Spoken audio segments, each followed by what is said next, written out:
Welcome to our conversations with artificial intelligence leaders in Africa. Today we have another expert in the field who is going to discuss with us some of these technologies and how they are transforming our businesses and the society. And I will ask Johan Steyn to introduce Archie to us. Johan, over to you. Bele, thank you. What a year it's been doing these recordings. There are so many people doing good work, great work really, in this field. And today we have somebody who is also doing great work, Archie Arakkal. And we're so excited to have her here. Archie is the practice lead of intelligent data engineering at Synthesis Software Technologies. She was at Google as a machine learning researcher. Mail and Guardian 200 Young South Africans finalists, and a speaker at conferences recently at AI Expo. So Archie, it is a real wonderful privilege to have you here. How are you doing given Omicron, or whatever it's called, and lockdowns and December? Omicron. Yeah. How are you doing? I'm doing great, and it's always an honor to be on the show. It really is. Fantastic, thank you. I want to kick off with asking about Synthesis. I mean, I know a little bit, and the Avo app and NetBank and all that, but tell us about the company, and also tell us about the work you're doing there. Sure. So my company, Synthesis Software Technologies, is one of the leading AWS partners within the Southern Hemisphere, so within Africa. And essentially what that means is the big banks, pretty much all the big banks, and a lot of the retail sector tends to come towards Synthesis to get their assistance from a cloud perspective. Along with cloud, some of the divisions that Synthesis has is the intelligent data division, which is the part of the division I'm a part of. There's the digital area, there's the product space. There's quite a few entities within Synthesis. So essentially, in a nutshell, which is a very big nutshell, there is so basically all different aspects of software that you can think of. Synthesis actually has a hand in at the end of the day. And that's it in a big nutshell. Awesome. Johan spoke of Omicron and their cousins, Delta, and all these other viruses. I think when you look back, you would agree with me that COVID-19, to a certain extent, accelerated digital transformation. And maybe your thoughts in terms of how we're going to progress as far as the adoption of artificial intelligence in particular post-COVID. How do you see the adoption in South Africa and the African continent? Yeah, and I love that question because something I've seen in the past years is digital transformation has been immense within South Africa, and COVID, unfortunately, is the biggest steer of that digital transformation. And most we realize that we actually need to, and we can do it as well on top of it.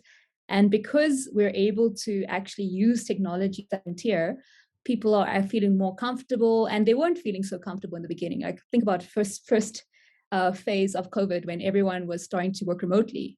Everyone was super uncomfortable, had no idea how we would be able to work remotely. And now all of a sudden, that's our norm. So similarly, I think there's been a lot of different transformation around the technology space, just in general.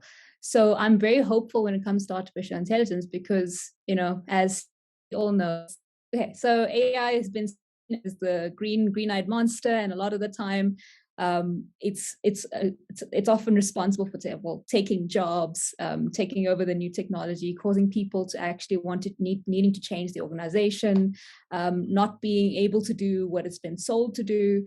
So given all those different constraints and different reasons that AI can't be functional, I think seeing the new digital transformation and seeing how software and cloud and data engineering has all just severely accelerated, I think people are feel a little bit more comfortable with what AI can actually do. And I've seen it within a lot of the projects that I've been taking on as well. Because a lot of the customers that we work with currently are actually asking for more AI related products. They're asking us the big questions around how can I make this product actually feasible within my industry, and not just a matter of please give me some AI. So people are becoming more informed. People are starting to really take AI more seriously, and they're starting to understand that they have to. So yeah, I think COVID has actually caused that, which is great. Yeah, it's almost like an involuntary digitization that a lot of organizations had to go through, dragging their feet for months and months. And now they see that it can work, and it does work. Archie, I want to ask you about female leadership in this field. I'm a great fan of Timot Gebru, ex-Googler, who famously resigned after revealing the biases in the algorithms there.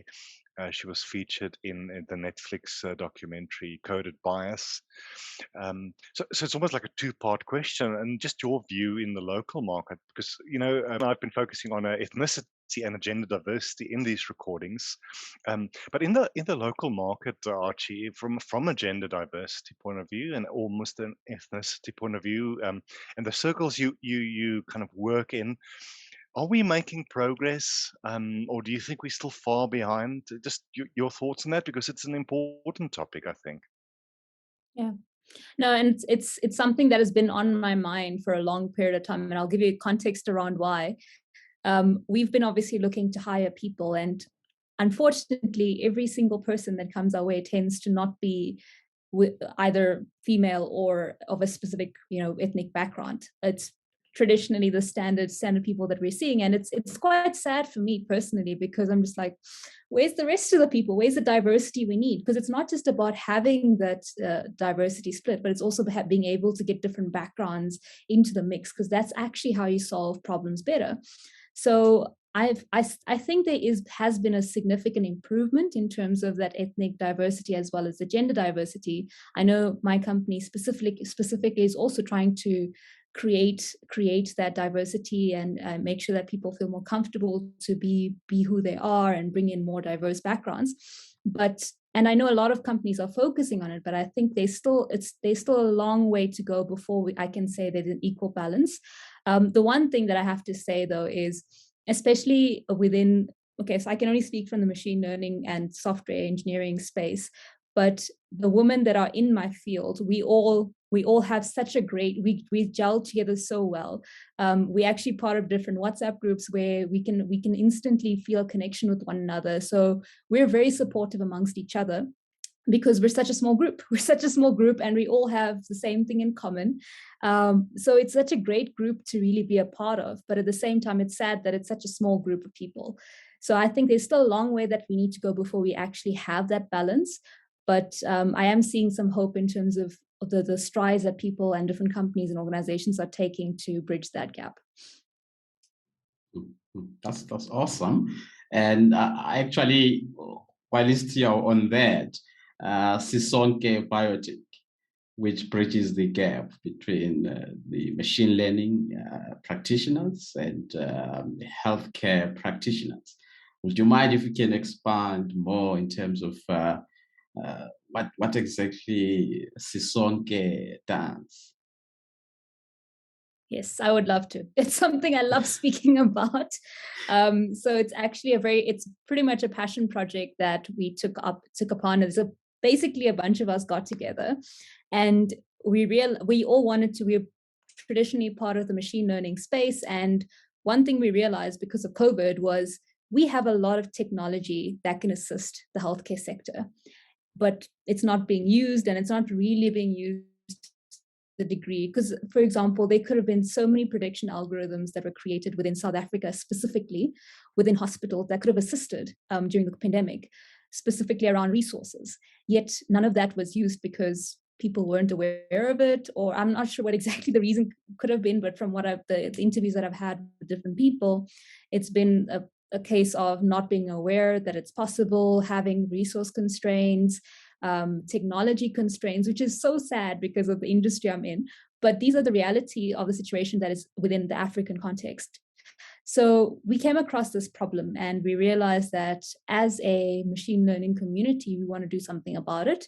And so a bunch of us, like at least 4, 5, 6 of us, were super passionate about the healthcare space and machine learning in specific. We got together and we realized that, we create a community that understands both spectrums, because we could sit in the machine learning space and we can build as many things as we want to build. Possible to apply them in the healthcare space. There's no point in actually do what we actually do.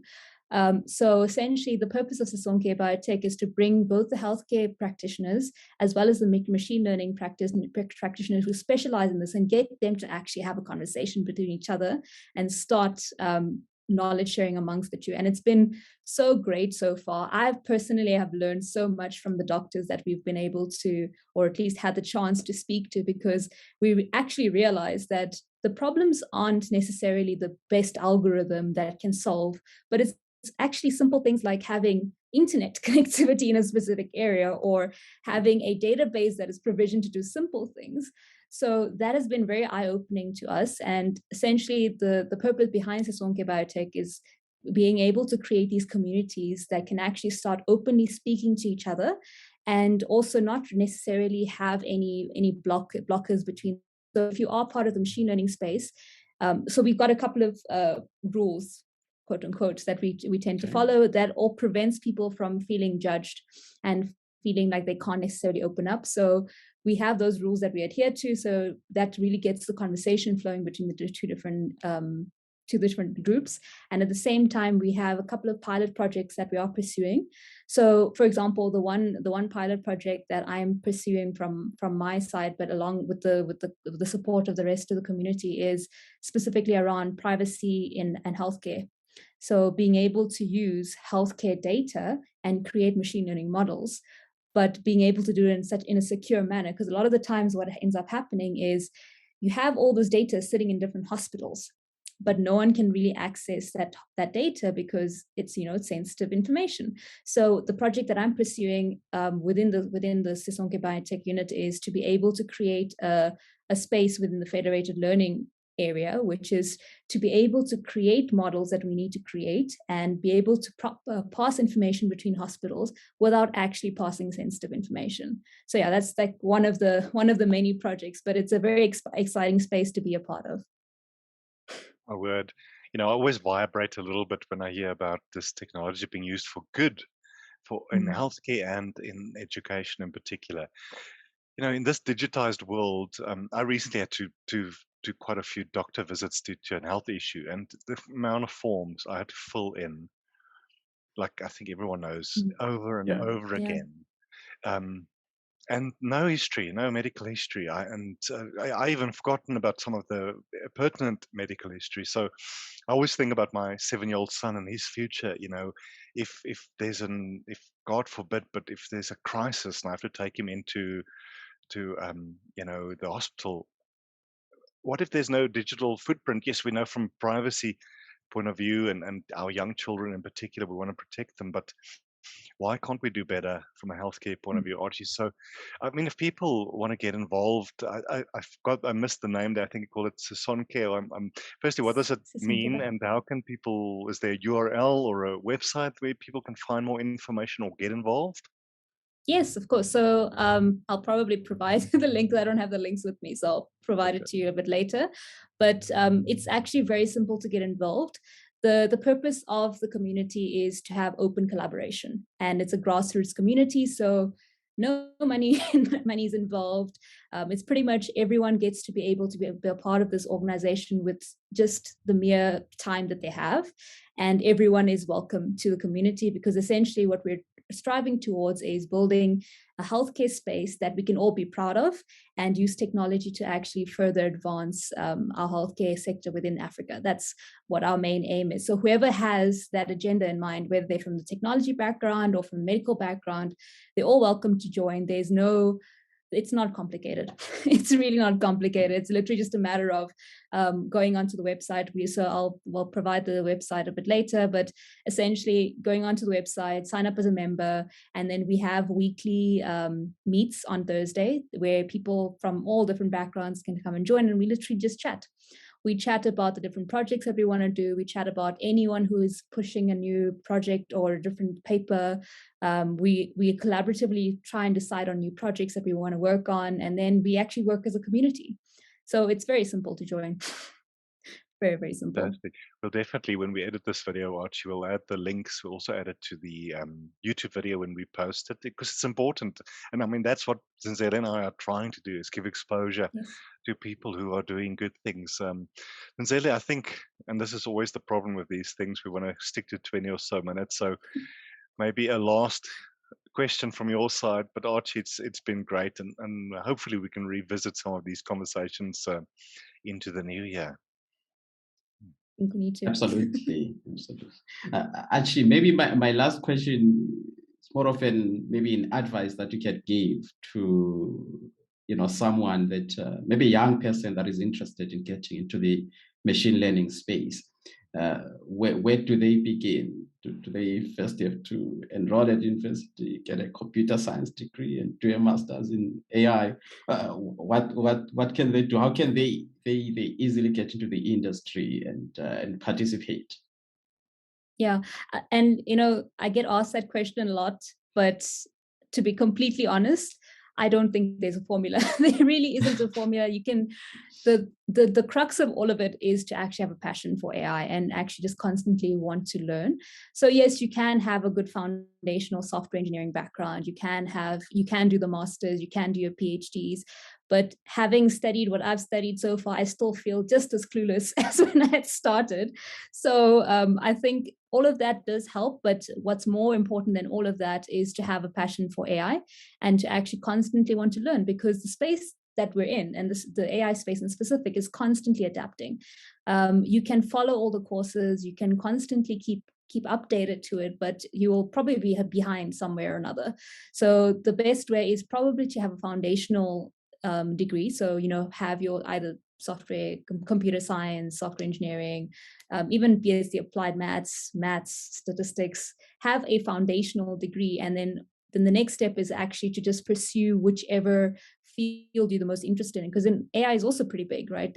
You get the machine learning aspect of things, you get reinforcement learning, there's so many different aspects. So I think it's the biggest thing is to constantly keep updating your knowledge set and constantly keep being interested in this space, because then you'll be able to really find out which area you'd like to focus and hone in on. But it's important to still be passionate about the space and constantly keep learning. You've mentioned so many important things, Archie. I spoke to somebody earlier today who is interested in the whole privacy and ethics aspect of this technology, a very relevant field. So I think ethics, philosophy, even, the philosophers can't keep up with this technology and the kind of the can of worms that it's opening up. But I agree with you, passion, not fearing it, not thinking it's the evil robots walking down the street, which a lot of people still think. And part of our job, I think, is to help people realize that it's not that. But it's an important message, and we really need to encourage a lot more people, a lot more youngsters to get involved in this field, because it's not one-sided. There are so many aspects that can open up for a future career in this technology. And with that, Archie, thank you for joining us. It's a privilege always to speak with you. Keep up the good work. I don't know, Zenzele, any last words from you maybe, and then we can say goodbye. End of the year. Absolutely. Actually, it's been a pleasure. Thank you so much. We actually have learned a lot from you. We hope that in the future we can actually work together or have another interview or conversation, especially when everything normalizes and then we have a face-to-face interaction. Thank you so much. Thank you so much. And thank you so much for both having me. It's always such an honor to be on this platform.